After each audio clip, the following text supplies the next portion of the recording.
G'day and welcome to Vision. It's Kyriako here, and today we're chatting to a special guest who we last spoke to over a year ago when they were competing at Australia Decides. He is now set to hit the big stage at Eurovision 2023 in Liverpool, representing Cyprus. It's Andrew Lambrou. Yasu Andrea, welcome back. Yasu Kyriakos, thank you for having me. Well, firstly, congratulations on being selected to represent Cyprus. We were ecstatic when we heard the news. The more Aussies at Eurovision, the better. But more importantly, you are representing your heritage as a Greek Cypriot. What does it mean to you to get this opportunity to represent Cyprus? Oh, this is just crazy. Like, it means so much to me. As I would have spoken to you last year, I'm very close to my Greek Cypriot heritage. And, it's wild how things work out that I'm in this position now. And, going to Cyprus and going to Greece has just been an amazing experience. There's so much love coming from these parts of the world. And, it just feels like home when I go over there. And it's something that's really, really hard to explain, but, I'm sure you could understand. Yeah. But yeah, it just feels like I'm still at home when I'm in Greece and Cyprus, so kind of like I have three different homes now. Yeah. Yeah, I have the same thing. You can't explain it, but there's just something that just takes over the way you feel, and you feel like you belong. It's really Exactly. nice. That's exactly right. Well, I just want to ask, how did it come about representing Cyprus? I watched a couple of interviews, and you mentioned you received an email, but yeah, how did that all work out? Yeah, I received an email. It all started from an email, and it was Yeah. just crazy. Like, I woke up one day, read this email, showed my baba, showed dad, and I was like, is this real? Is this actually happening? What's going on here? And then reached out to them, and we worked out that this is all very legitimate, and they were very interested in me, and we made things happen. So that's how it all started. Yeah. All right. Well, as you said, you're very close to your family. You've said that previously to us before, and especially with you, Ya and Babur. And I know you were Mhm. introduced to Eurovision through them. I was introduced to Eurovision from my Babur too. Very similar. But I'd love to know, what was their reaction to your news that you're competing at Eurovision for Cyprus? Oh, they were just jumping for joy. Like, my year was literally jumping for joy. It was so funny. Like, because we went through this journey together with Australia Decides, Yeah. and it was very exciting, and it was an amazing experience. And then just one day, randomly, I woke up like any other day, just went about my business, and I saw this email, and like everything changed from there. But I didn't really tell anyone. I Yeah. didn't tell anyone about anything, just like mum and dad and stuff like that. And then until things were cemented in place, that's when I started to tell people, and then the post came out online, and it was just all crazy. But yeah, Liverpool, they're so excited. It's all they could think about. And yeah, it was an amazing reaction. So it made me really happy. Well, as a fan of Eurovision, you understand how the contest works. You know the endless rehearsals and interviews that are coming up as well. But what are you Yep. looking forward to the most in Liverpool? Well, I mean, I'm really excited to meet all the artists. Yeah. We're all out there doing our own thing. And although it's a competition, like, you're going to make a lot of friends, and that's the way I see it. And so I'm really excited to meet the artists. And then I'm just excited to see it all come together on stage, because there's so much behind the scenes stuff happening that, I can't give too much away. But it's all, even just the build up of recording the song and getting ready for the release, like that was months in the works. And, now the song's finally out, and I'm getting all these messages and people listening to the song, which is just amazing. And I'm just trying to piece it all together, and I can't wait to see it come to life, really. So yeah, that's what I'm most excited for. Well, you'll be competing in semi-final two, the same semi-final as Australia, which is we're delighted because we can vote for you, which is great. And I love that. but also you're competing yet again with Voyager from Australia Decides 2022. So are you looking forward to competing with them again? Are you looking forward to catching up with them? Oh, they are like so awesome, all of them. I remember at Australia Decides, like, I really bonded with them, because they love metal and things like that. And I think they were quite surprised when I started talking to them and how much I enjoy that style of music too. Like, I have full playlist that goes for like over a day if you listen to it from start to finish, just of metal music and stuff like that. And like, I have knowledge in that space because I love the genre. So I think they were a bit surprised when we had this massive conversation about it. We kind of just became buddies, and like, I've been messaging them and they've been messaging me. Like I know we're in the same semi-final and stuff like that, but as I mentioned before, we're just going to go and do our own thing, and like support each other. I fully support Voyager. I'm so stoked that I'm going to be, with them there. So I've got a big group of friends that I can't wait to see when I get to Liverpool, which is just so awesome. So yeah, I think we're all just really excited, but I definitely am. Well, we should talk about your song, Break a Broken Heart. It's a big song, and I love the Andrew Lambrou falsettos throughout, very on brand. Mhm. But what was the song selection process like? Yeah, I mean, there were a lot of songs that we listened to, lots. And we had our standouts and stuff, and I was discussing with the team. But then when this song came along, I remember I showed my dad, and we're just listening to a demo, and I said to him, "There's something about this song. This is amazing." And then Dad was listening to it, and the family, and then they were messaging me in the coming days, being like, "I think this is the one. Like this one's really good." And then yeah, I spoke to the team and they started to agree. So it was a very smooth process. Sometimes these things can be really difficult. Like choosing as a collective of Yeah. people choosing one thing.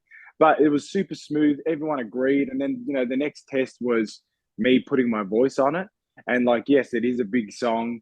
And I was just practicing every day, still am practicing every day. And honestly, the growth and the adjustments that I've made vocally for this song has been really amazing for me. I'm feeling really comfortable, and it just the song speaks to me too. It's something that feels natural as an artist. Like I love having my name on that song. So yeah, it was a very smooth process, and we're all just really happy. Well, what does the song mean to you yourself personally? Yeah, so I mean, the song is about going through hardships in the past, relationships wise, and coming back stronger, and kind of being like powering through it, and warrioring through it, if that is a word. Just coming through stronger in the end. And I think you can apply that to anything in life. You will face hard times and hardships and stuff like that, but you can always bounce back and come through stronger. So I think that's what means the most to me, because these things have happened to me in the past too, so I can relate, and I'm sure it's happened to millions of people around the world. So I think that's the biggest core message of it. Yes, I understand the song's about relationships, but I do feel that you can kind of interpret it in any way, with anything that's happening in your life. You can't break a broken heart, you can't break like a broken spirit, you always rise back up. So that's basically the core of it for me. Your music video for Break a Broken Heart came out during the song release, and it's a fantastic music video with so many scenes in different locations. I know you filmed it in Mm-hmm. Athens. We've got two questions. What did you enjoy the most from the experience, and how many laps did they make you do in that pool? Oh my goodness. Okay, well, I'll answer the first question. I think, we were planning this for a while. You talk with the director and you talk with the team and you're piecing things together.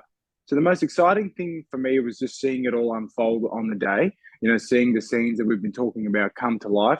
And then, when I got the first draft, it's a nerve-wracking thing, for an artist. Like you're seeing yourself playing a role in a music video, and like you're acting, and you're trying to convey emotion as well when you're performing. So when you see it back for the first time, it can kind of freak you out. But I watched it and I loved it, and that was Oh, just the good. first draft. So that's the answer to the first question. And the second question was, I was puffed out. I'll tell you that. I was tired. There was a funny part of the day where I haven't swum in quite some time, but as you would understand, in Australia, Yeah. most people are pretty decent swimmers, and I used to swim when I was young, and it all kind of came back to me during the music video, and I started swimming, and I found my form, and I was kind of flying through, Andrea Phelps style. Yep, Um, awesome. so yeah, they were filming underwater in one scene just to get different shots, and they were like, slow down, you're going too fast." So that made me feel good. Now, we know Marvin Dittman and Ross Nicholson will be responsible for your staging presentation in Liverpool. How are the Yeah. preparations going?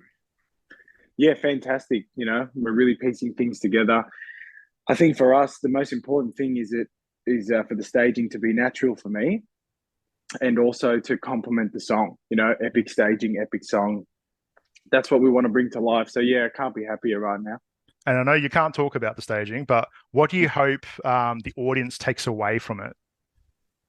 I just hope that the audience can listen to the performance and watch it, and then it be something memorable for them. You know, even visually and through what they're hearing through my performance. I just want it to be something memorable, something that people are going to go home and be like, that was an amazing performance. Watch it again, stream the song, and just enjoy the entirety of my Eurovision, performance. Yeah.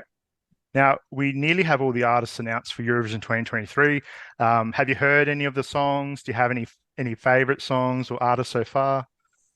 Yeah, I've heard them all. I think like there's such a diverse range this year. It's just amazing. So many different artistic styles coming to the stage. Of course, I love Voyager's song. Promise is fantastic. It's been stuck in my head, and I messaged Danny that the other day actually. But yeah, Voyager's is amazing. I love the Czech Republic song. There's Finland's really edgy. Norway, like literally, they all have something special about their own entry. So that's why I've got the mentality of I'm just going to go out there and do what I've got to do, and I'm a huge believer in things happen for a reason. And a year ago I was talking to you with Australia Decides, and now we're here. So I think that my things happen for a reason saying is kind of unfolding in front of my eyes. So I'm just going to go out there and do my thing, and I'm excited. It's absolutely fantastic to see. What's next for you in the lead up to Liverpool? What can we expect? You preview parties, obviously lots of rehearsals. Like what's in the works for you? Yeah, so with the parties, like I've been chatting to the team, we're just trying to work out, what makes sense in terms of, I live in Australia, so I've got to make my way back to Cyprus and things like that and navigate through travel there. So we're going to work that out and hopefully make some appearances. And then just practicing, like practice. Right now, I'm back in Sydney. Yep. So, the real things will start to ramp up when I'm over in Europe again. But for me, my job is practicing, singing, feeling comfortable, getting in the zone. I'm dedicating like all my time to this. This means the world to me. It's something that I've dreamt of my whole life. So, I'm really making sure that I haven't left anything behind, and I've just given everything that I've got. So that's my plan for the moment.